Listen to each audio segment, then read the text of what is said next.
Hi dears, welcome back to my channel. இன்றைக்கி நம்ம பார்க்க போகிறது பூண்டு குழம்பு. ரொம்ப டேஸ்ட்டாக இருக்கும், உடம்புக்கு ரொம்ப நல்லது. எப்படி பண்ணுறதுன்னு பார்க்கலாம் வாங்க. ஒரு கடாயில் நல்ல ஒரு 3 குழிக்கரண்டி 6 டேபிள் ஸ்பூனுக்கு நல்லெண்ணெய் சேர்த்துக்கோங்க. நல்லெண்ணெயில் செஞ்சால் தான் குழம்பு நல்லாயிருக்கும்.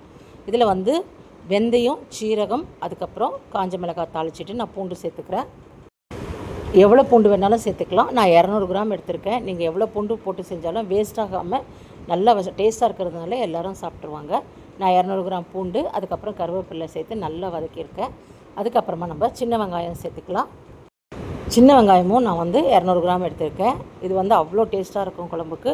சப்போஸ் சின்ன வெங்காயம் உங்கள்கிட்ட இல்லைன்னா பெரிய வெங்காயமே ஒரு 2 பெரிய வெங்காயமாக எடுத்து பொடியாக கட் பண்ணி இதில் சேர்த்துக்கோங்க. சாப் பண்ணி போடுற மாதிரி போட்டிங்கன்னா அப்படி நல்லா குழஞ்சி குழம்புக்கு ரொம்ப நல்லாயிருக்கும். முடிஞ்ச அளவுக்கு கொஞ்சம் சின்ன வெங்காயம் சேர்த்துக்கோங்க. வதங்கி வரும்போது மஞ்சத்தூள், உப்பு சேர்த்துட்டு ஒரு தக்காளியை நல்லா மிக்சியில் அடித்து வச்சுருக்கேன்.